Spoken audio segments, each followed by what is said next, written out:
Welcome everybody to the second week of classes. So I want to start things off by discussing assignment one, and then we'll go into a little bit more about how to formulate a good research question, because good research starts with a good research question. And what we're going to talk about today is about how to formulate a good research question. But I want to begin by discussing assignment one. So assignment one is the first of really three assignments you'll be doing for the course. And again, this is in addition to the different project assignments that you have. But for the first assignment, this should be reasonably straightforward for you. It's more an exploratory assignment for you. And this is where you will create a topic ideas list. And in this assignment, you're going to create a list, an annotated list of potential research topics that you might explore for the course.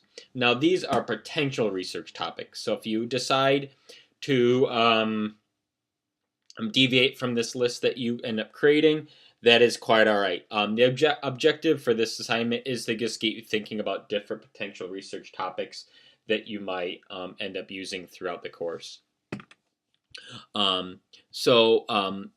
For this work, you're just going to explore things from a topical perspective, and subsequent work, like if you look at assignment 2 and assignment 3, you're going to go much more much deeper into things. But for right now, you'll be expected to explore a couple different areas. So for this, you should explore no more than 3 topics or areas. I would say 3 is a good number to be exploring for this assignment, so I would explore these 3. And for each of the areas that you'll end up exploring, have a couple meaningful paragraphs describing exactly what the open issues are that warrant research in this area. So, for example, maybe you're interested in mobile security. Have a couple paragraphs that warrant interest in mobile security. Maybe you're interested in a design pattern and its application in software testing or some architectural pattern. You would have a couple meaningful paragraphs about that pattern. If possible, also list the SE professors who are doing research in this area. If you recall the lecture slides from last week, we talked about the different research topics for different SE professors, so you may want to go back through and reacclimate yourself with that slide. But if you have any questions, always feel free to reach out to me. So check out the due date for this. I'll open up my courses now and let's see about the date for it. So there is an assignment 1 Dropbox. Make sure you submit it in here, in this Dropbox. A PDF is preferred if you can submit it via PDF. But if you submit it via Word document, that's not the end of the world. But for subsequent submissions, you should try to submit it via a PDF. If you want to try using LaTeX, might not be a bad idea to try that. There are a couple different links in here in the course resources tab for using LaTeX. You are probably going to want to end up using LaTeX for your capstone or thesis project.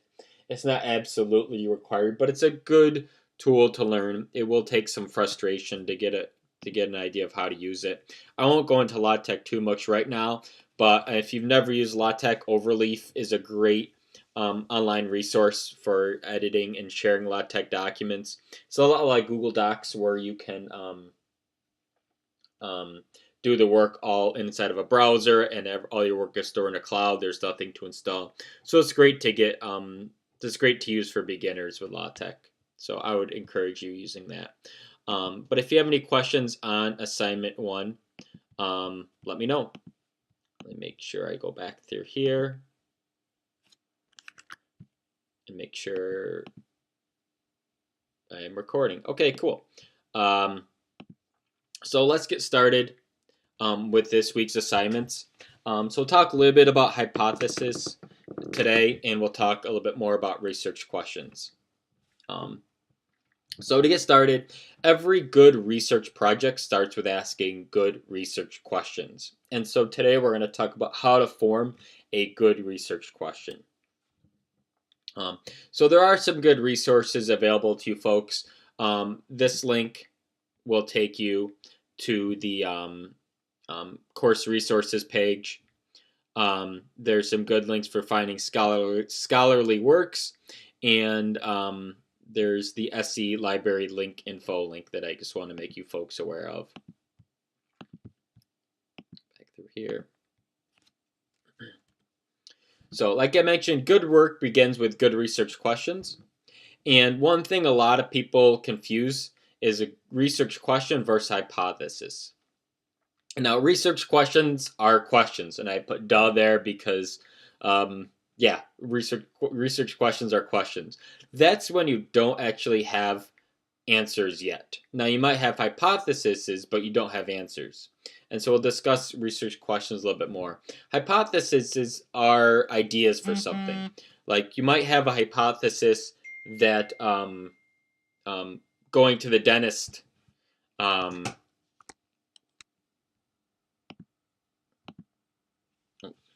sorry, I had a hiccup. So you might have a hypothesis that going to the dentist helps have healthier teeth. Okay, so that would be what you're hypothesizing, or you'd have a hypothesis that said something along the lines of eating healthy made you lose weight. A research question would be, does eating healthy make you lose weight? So you'd be looking to either validate or invalidate that hypothesis. So a research question is a question that the research project sets out to answer. So like I just mentioned, maybe your research project is setting out to see if eating healthy makes you healthier. And so your research question would be, does eating better foods make you healthier?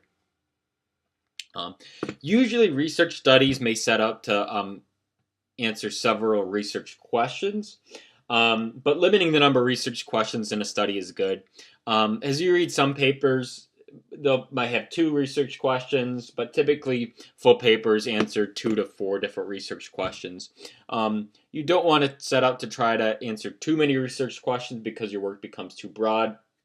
But if you focus only on one research question for a 10 or 15 page paper, you may be a little bit too narrow with your work. But there are definitely exceptions to those rules. But for your thesis and capstone projects, I would focus on maybe 3 or 4 research questions. One thing I found that's helpful is I start off my work with asking maybe 5 or 6 or 7 research questions with the idea that some will be removed over time. As I keep progressing with my work, I may hit cases where I just need to eliminate some of the research questions because they're not so strong. But in the end of the day, I try to have usually about 2 to 4 research questions in a project. Okay. So for the next couple slides, we're going to have some examples of good research questions and bad research questions.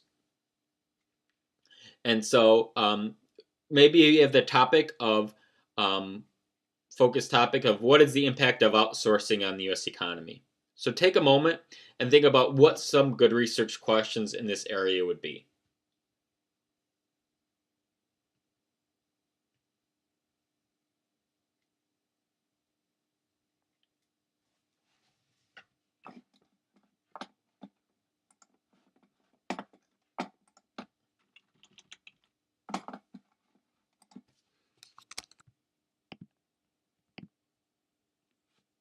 Okay. So some research questions in this area could be, why do companies outsource? What are some companies that outsource? How many American jobs have been outsourced? How does outsourcing benefit the U.S. economy? How does outsourcing hurt the U.S. economy? And I'm sure you probably thought of a lot more potential research questions that could be addressed here. But this just goes to show that you want to have research questions that are pretty specific in what you're looking for. So some common mistakes with research questions is you might be too narrow. So if you say, what is the childhood obesity rate in Phoenix, Arizona? So it's a city out west. That is too narrow because it can be answered with a simple statistic. So after you're doing your work, you're going to come up with a number. and that's all you're going to end up having. A better research question would be, how does the education level of parents impact childhood obesity rates in Phoenix, Arizona? So there you'd actually be looking to do the work and actually solve a problem that people could address. You'd be solving a specific issue that people would care much more about.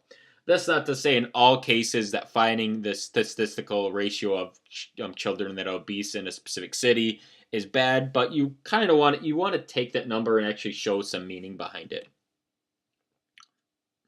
Another common mistake is that you can be too objective. So if you ask how much time do young children spend doing physical activity today, let me start that again. You could be too objective, and you could say, how much time do young children spend doing physical activity per day? You'd want to be more subjective and say, what is the relationship between physical activity levels and childhood obesity? You could be too unfocused and broad. You could say, what are the effects of childhood obesity in the U.S.?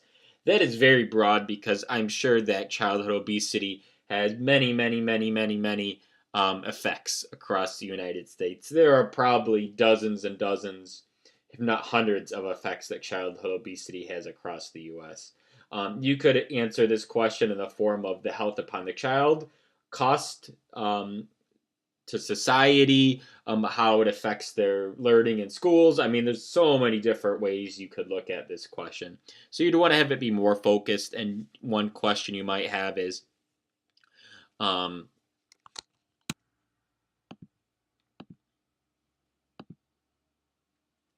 sorry about that glitch. So you'd want to have it be much more specific in the sense of, how does childhood obesity correlate with academic performance in elementary school children? So you'd be much more focused, you'd be much more specific on the research question. One other example being too simple is, how our school system is addressing childhood obesity. That's a little bit too narrow, and you'd want to make it more complex. What are the effects of intervention programs in elementary schools on the rate of childhood obesity in 3rd and 6th grade students? So that's a pretty complex, pretty specific thing you'd be looking at. Something that would be far more interesting with people. So just kind of to take a little step back, let's look at this. Let's say we have the research question of, why did the chicken cross the road? So think back to, what is the problem with this? What are the problems with this research question?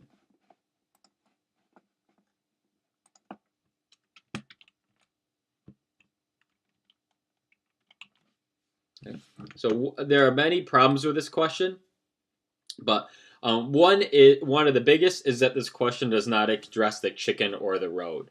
It's very vague. It doesn't have anything to do with the chicken or the actual road. You're not looking at a specific area. So there's actually a lot of problems with this research question. Another example of a bad question is, why are social networking sites harmful? So think about what's wrong with this question.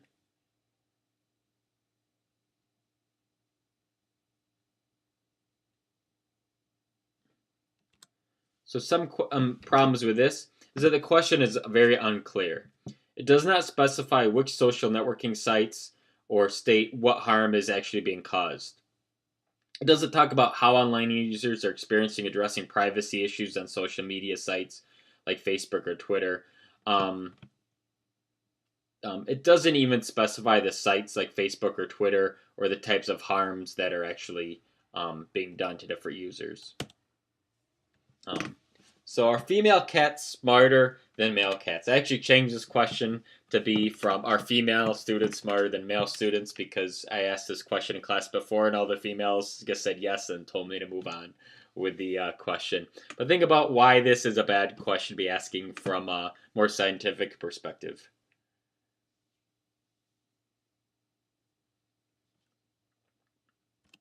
So there are a couple problems with this question.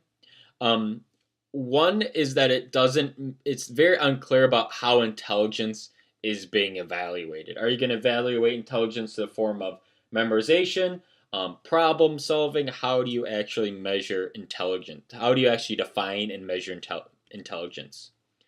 So this is a pretty simple question. Why am I the best looking guy on campus? We all know this is true, so we would never actually ask this in a research question. But first, I'd better find a citation that already says this, if this is what I'm stating. And this is already a problem because it's already been proven to be true. There's already been a ton of research that shows this. Um, so moving on a little bit, you'll notice there are two types of variables in systems. There are dependent variables and independent variables. So dependent variables are the response to behavior outcome that is predicted and measured in the research. Well, independent variables, you can think of those as a treatment, the intervention, or experimental activity that is manipulated by the researcher during the research exchange in order to create effect or change on the dependent variable.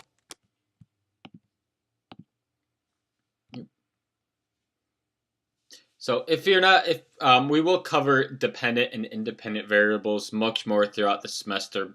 I just want to make sure that you're aware of this term. So like I mentioned a little bit last week, your problem statement is going to be very difficult for you to write throughout the semester, and your research questions are the same. So these are the toughest and some of the toughest and shortest statements you'll ever write in your lives.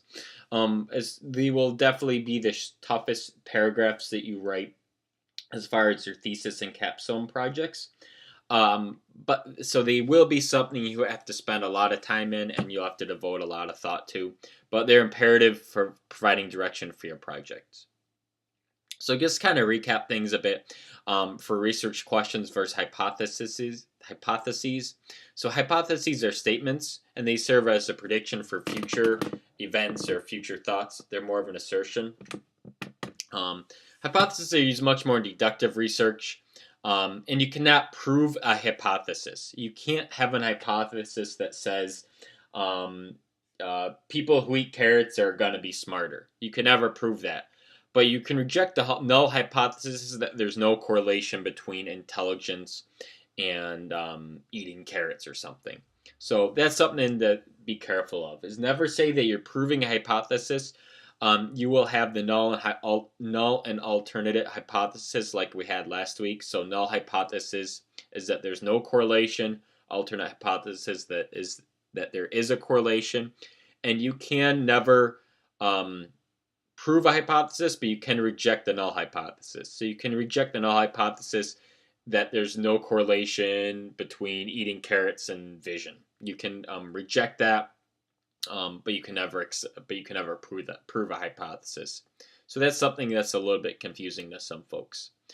So some hypothesis examples: why do leaves change colors in the fall? And your hypothesis could be is that I think leaves change colors in the fall because they are not being exposed to as much sunlight. So that'd be an hypothesis that you would have. Goals of hypothesis. A goal of hypothesis could be to help explain the focus and direction of experiment and research. So hypotheses will typically help drive research. And a good hypothesis will state the purpose of the work, so state why you're doing the work, and identify the variables, both the independent and dependent variables that you'll be using throughout your work. So the parameters of a good hypothesis is that they can be tested and studied. And a hypothesis needs to be logical. It needs to be precise. So if you ever try to create a hypothesis that has ambiguous language, that's not a good thing. And it should be testable with research or experimentation. So all the work you're doing should be repeatable. If people can't repeat your work, it's garbage. You need to make your work repeatable so A, others can understand what you did, but B, so also if others wanted to recreate your work and to see if they agreed or disagreed with their findings, that they could actually recreate your work. So what you'll be doing this week is that you'll be doing a short in-class, well, I call it in-class activity, but you'll be doing it online. So for this activity, you'll read the abstracts of several papers, and these are any papers that you want to find as long as they are peer reviewed, and you get them from ACMI, IEEE, or Google Scholar. You can find them anywhere, but you're going to read the abstracts of several papers, and for when I say several, I mean, I guess you could say 3 papers. Um, but for each of those 3 papers that you read, you want to find 2 good hypotheses for each paper and create two bad hypotheses for each paper. And when you create the bad hypothesis, try not to be too blatant. Um, try to create the hypothesis. Try to create the bad hypotheses in more the sense that could be believable hypotheses that people could actually end up creating. And the goal of this activity is to get you acclimated with not only creating good and bad hypotheses, but understanding what creates a good and bad hypothesis. And so what you'll end up doing is you'll end up, discussing these with some of your classmates, and you'll be discussing these in the online My Courses discussion board, which I'll show you in a bit. And you should find one other person to discuss these with. If there's an odd number of people in the class, you can have 1 or 2 groups of 3, but try to keep it so you could have one person to discuss these with. And to find the other person, send an email. You can all get a hold of each other in My Courses. But this is something we're going to try to rotate throughout the semester. So just find anybody else in the class to discuss this with. And what you'll be doing is inside of My Courses, each week there is let me refresh this. There is I'm sorry. It'd be under the discussion. Yeah, so we should click under the discussions tab. So inside of each week, there is a weekly in-class discussions, and I use these in class because these are virtual in class.